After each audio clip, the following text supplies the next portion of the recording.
வணக்கம் traders, welcome to pre market analysis. இன்னைக்கு நம்ம இந்த வீடியோவில் நிஃப்டி, பேங்க் நிஃப்டி மற்றும் சென்செக்ஸ் ஜூன் 24ஆம் தேதி புதன்கிழமை என்ன நடக்கிறதுக்கான வாய்ப்பு இருக்குது அப்படிங்கிறதான் பார்க்க போகிறோம். ஸோ இன்னையோட அனாலிசிஸ் பார்த்தீங்க அப்படின்னா நமக்கு India VIX data and open interest datas base பண்ணி இருக்கும் அண்ட் நம்மளோட கிஃப்ட் நிஃப்டி டேட்டாவும். ஸோ இந்த 3 டேட்டாவை நம்ம அண்டர்ஸ்டாண்ட் பண்ணி அதை நம்ம கோரிலேட் பண்ணோம்னாவே நமக்கு பெரும்பாலும் அன்னையோட மார்க்கெட்டோட சுச்சுவேஷன்ஸ் எப்படி இருக்கலாம் அப்படிங்கிறத நம்ம அண்டர்ஸ்டாண்ட் பண்ண முடியும். அண்ட் இதை தாண்டியும் பார்த்தீங்கன்னா நமக்கு ஒரு பேசிக்கான ஒரு ப்ரைஸ் ஆக்ஷன் ஐடியா நமக்கு வேணும். ஸோ ப்ரைஸ் ஆக்ஷன்னா மார்க்கெட்டோட சப்போர்ட் எங்கே இருக்குது, மார்க்கெட்டில் ரெசிஸ்டன்ஸ் எங்கே இருக்குது, ஸோ இதனால் நமக்கு என்ன நடக்கிறதுக்கான வாய்ப்பு இருக்குது இன்னையோட மார்க்கெட்டில் அப்படிங்கிறதா இந்த ப்ரைஸ் ஆக்ஷனோட ஒரு அண்டர்ஸ்டாண்டிங். ஸோ இது எல்லாத்தையும் சேர்த்து இன்றைக்கி நம்ம பேசலாம். வாங்க இப்போ நம்ம வீடியோக்குள்ளே போகலாம். ஸோ ஃபஸ்ட்டு நேற்று நம்ம என்ன சொல்லியிருந்தோம் அப்படின்னா மார்க்கெட் ஒரு டவுன் ஸ்விங் வரும்னு சொல்லியிருந்தேன். அண்ட் 2-3 பேர் எனக்கு சொல்லியிருந்தாங்க, நீ சொல்கிறது நடக்குமா நடக்காதா அப்படிங்கிறத என்னோடய ஃப்ரெண்ட்ஸ் எல்லாம் கேட்டிருந்தாங்க. ஸோ அதுக்கு நான் சொன்னேன், கண்டிப்பாக பாருங்கள் மார்க்கெட் ஒரு டவுன் ஸ்விங் வர்றதுக்கான வாய்ப்பு இருக்குது. காரணம் நான் எதை ரொம்ப நம்பினேன் அப்படின்னா இந்தியா விக்ஸ் டேட்டா. ஏன்னா நேற்று பார்த்தீங்கன்னா இந்தியா விக்ஸ் ஒரு 12.3 பக்கம் இருந்துச்சு. அப்போது எப்போ நமக்கு இந்தியா விக்ஸ் ஒரு லோவஸ்ட் பாயிண்டில் இருக்கோ இதிலிருந்து நமக்கு 2 டைரக்ஷனும் போகலாம். அதாவது இந்தியா விக்ஸ் 12.3லேருந்து கீழே விழக்கூடாது அப்படிங்கிறதுக்கான ஒரு ஐடியாவே கிடையாது. கீழே வரலாம். So India Vicks lowest point வரைக்கும் போகலாம். ஆனால் என்னென்னா ஒரு 12 அப்படிங்கிறதே இந்தியா விக்ஸில் ஒரு ஸ்டேபிளான India VIX data. India volatility index, அதாவது இந்த இந்தியா விக்ஸ்னா இந்தியா வாலடைலிட்டி இண்டெக்ஸ். ஸோ எவ்வளவு அக்ரெசிவாக பையிங் அண்ட் செல்லிங் போகுது அப்படிங்கிறத பற்றி பேசுகிறது தான் இது. அப்போது இந்த இந்தியா விக்ஸ் டேட்டாவில் நம்ம முக்கியமாக கவனிக்கக்கூடியது என்ன அப்படின்னா இருக்கிற பொசிஷன்லேருந்து இந்தியா விக்ஸ் எந்த டைரக்ஷனில் போகிறதுக்கான வாய்ப்பு இருக்குன்னு.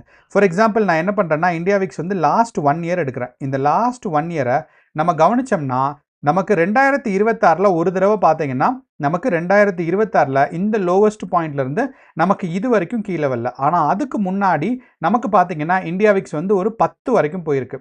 ஸோ நான் இதே இது 5 இயர்ஸ் இல்லைனா ஆல் டைம் கொடுத்தாலுமே இந்தியா விக்ஸை நம்ம கவனித்தோம் அப்படின்னா இந்தியா விக்ஸோட லோவஸ்ட் பாயிண்ட்டை எவ்வளோ தூரம் போயிருக்குன்னா ஒரு 10 தான். அப்போது இந்தியா விக்ஸ் 2011 2010 ஆரம்பிச்சிட்டாங்க.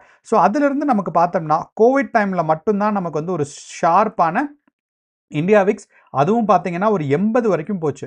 ஸோ அது வரைக்கும் நமக்கு மேக்ஸிமம் இந்தியா விக்ஸ் போகிறது ஒரு 30 வரைக்கும் தான். ஸோ இப்போ இந்த ஒரு லாஜிக்கை நம்ம அண்டர்ஸ்டாண்ட் பண்ணணும் அப்படின்னா நமக்கு என்ன ஒரு ஐடியா அப்படின்னு நீங்கள் பார்த்தீங்க அப்படின்னா மார்க்கெட் இந்த ஒரு எப்பயே இருக்கிற இந்த பேஸ் லைன் இருக்குது பாருங்கள், இதுதான் one of the lowest base லைனாக இருக்கும்.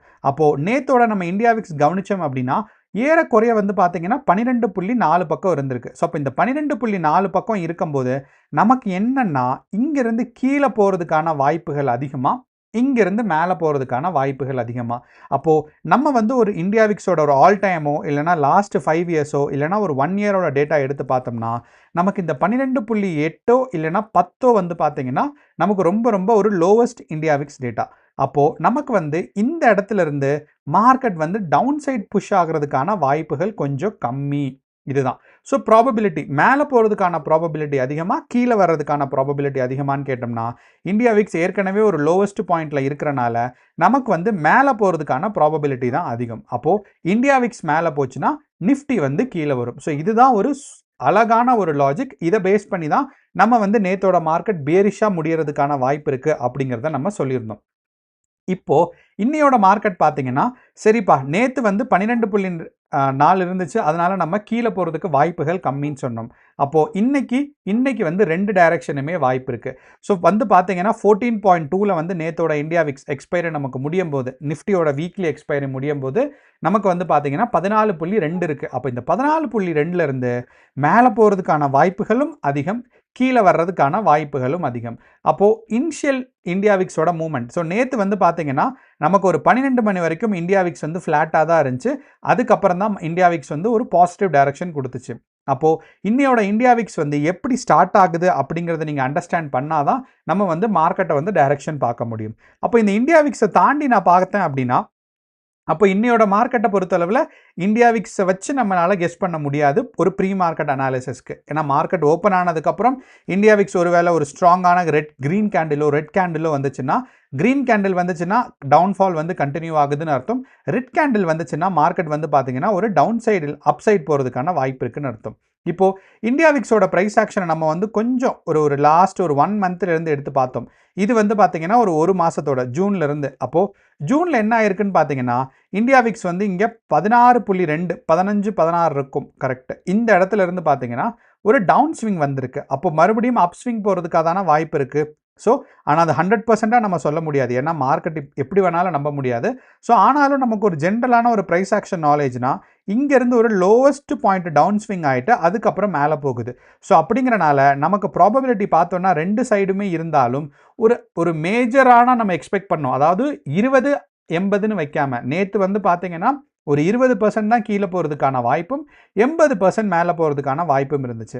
ஆனால் இன்னையோட இந்தியா விக்ஸ் நம்ம கவனித்தோம் அப்படின்னா மார்க்கெட்டில் ஒரு 60% வந்து இந்தியா விக்ஸ் மேலே வரும், ஒரு 40% இந்தியா மெஜாரிட்டி நான் கொஞ்சம் அதிகமாக பார்க்குறேன்னா நமக்கு வந்து இந்தியா விக்ஸோட பாசிட்டிவ் டைரக்ஷனும். அப்போ இந்தியா விக்ஸ் பாசிட்டிவாக இருந்துச்சு அப்படின்னா நிஃப்டி, பேங்க் நிஃப்டி மற்றும் சென்செக்ஸ் வந்து பார்த்தீங்கன்னா ஒரு டவுன் ட்ரெண்ட் வர்றதுக்கான வாய்ப்பு இருக்குது. இதுதான் வந்து முக்கியமான ஒரு டேட்டா. இரண்டாவது, நம்மளோட கிஃப்ட் நிஃப்டி டேட்டாவை கவனிச்சோம் அப்படின்னா கிஃப்ட் நிஃப்டி டேட்டாவில் இன்னையோட டேட்டா வந்து பார்த்தீங்கன்னா ஒரு ஃப்ளாட் ஓப்பனிங் அப்படின்னு சொல்லலாம். அப்படின்னா நமக்கு வந்து gap up and gap down வர்றதுக்கான வாய்ப்புகள் இன்னையோட கிஃப்ட் நிஃப்டியில் இல்லை. ஸோ கிஃப்ட் நிஃப்டி வந்து 330க்கு எந்த பொசிஷனில் இருந்துச்சோ அதிலிருந்து பார்த்தோம்னா ஒரு 40 பாயிண்ட் பாசிட்டிவாக இருக்குது. அண்ட் இந்த 40 பாயிண்ட் பாசிட்டிவ் நமக்கு வந்து ஒரு சின்னதாக ஒரு பாசிட்டிவ் ரேஞ்சுக்கு போகலாமே ஒழிய ஒரு ஸ்ட்ராங்கான ஒரு கேப் அப்போ ஸ்ட்ராங்கான ஒரு கேப் டவுனும் வர்றதுக்கான வாய்ப்புகள் இல்லை. அப்போ கிஃப்ட் நிஃப்டியும் நமக்கு டேட்டா கைவிட்டுருச்சு. நமக்கு வந்து அடுத்து பார்த்தீங்கன்னா இந்தியா விக்ஸ்லேருந்து நம்மளால் கிளியராக பார்க்க முடியல. நமக்கு மூணாவதாக இருக்கிற முக்கியமான டேட்டா என்னன்னு பார்த்தீங்கன்னா நம்மளோட ஓப்பன் இன்ட்ரெஸ்ட் டேட்டா. ஆனால் இந்த ஓப்பன் இன்ட்ரெஸ்ட் டேட்டாவை பொறுத்தளவில் நமக்கு இருக்கிற ஒரு முக்கியமான பிரச்சனை என்ன அப்படின்னு பார்த்தீங்கன்னா நேத்தோட மார்க்கெட் நமக்கு க்ளோஸ் ஆகும்போது இருந்த குவான்டிட்டி கால் ஆப்ஷனோட ஹையஸ்ட் குவான்டிட்டி பார்த்தீங்கன்னா 1.3 கோடியும், புட் ஆப்ஷனில் பார்த்தோம்னா அதே மாதிரி 1.3 கோடியும்.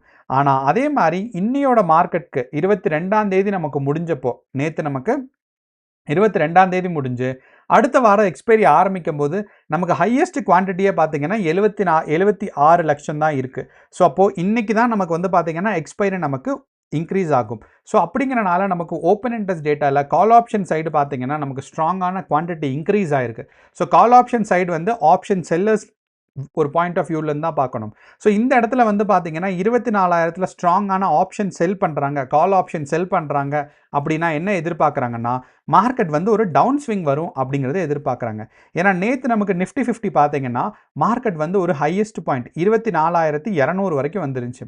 அப்போது இந்த 24,000 பார்த்தீங்கன்னா கால் ஆப்ஷனில் அதிகமான குவான்டிட்டிஸ் இருந்தனால தான் நமக்கு வந்து மார்க்கெட் வந்து ஒரு டவுன் ஸ்விங் வந்துச்சு. அப்போது இன்னையோட மார்க்கெட் வந்து பார்த்தீங்கன்னா நமக்கு இந்த 23,800 இருக்கு பாருங்க, இந்த ஒரு சப்போர்ட் ரேஞ்சில் இருக்குது. அப்போது இந்த சப்போர்ட் ரேஞ்சிலேருந்து பிரேக் அவுட் ஆகிட்டனால நம்ம வந்து இந்த 23,800 வந்து பிரேக் அவுட் ஆகிட்டனால நமக்கு வந்து மறுபடியும் கீழே போகிறதுக்கான வாய்ப்பு இருக்குது. ஸோ நமக்கு வந்து ஒரு கேப் அப் நடந்து மார்க்கெட் வந்து மறுபடியும் இந்த 24,200ம் 24,800 23,800க்கும் 24,200க்கும் நடுவில் வந்துருச்சு அப்படின்னா நமக்கு வந்து பார்த்தீங்கன்னா மறுபடியும் இங்கிருந்து ஒரு அப்ஸ்விங் போகும் இந்த ரேஞ்ச் போகிறதுக்கு. ஆனால் இன்றைக்கி நமக்கு வந்து இந்த 24,800 வந்து கிராஸ் ஆகலை அப்படின்னா நமக்கு டவுன் ஸ்விங் ஆகி மார்க்கெட் வந்து ஒரு டவுன் ட்ரெண்ட் வர்றதுக்கான வாய்ப்பு இருக்குது. அண்ட் மார்க்கெட் வந்து பார்த்தீங்கன்னா 24,000 தாண்டறதுக்கான வாய்ப்பு இல்லை அப்படிங்கிறது தான் நம்மளோட ஓப்பன் இன்ட்ரெஸ்ட் டேட்டா நமக்கு வந்து சொல்லுது.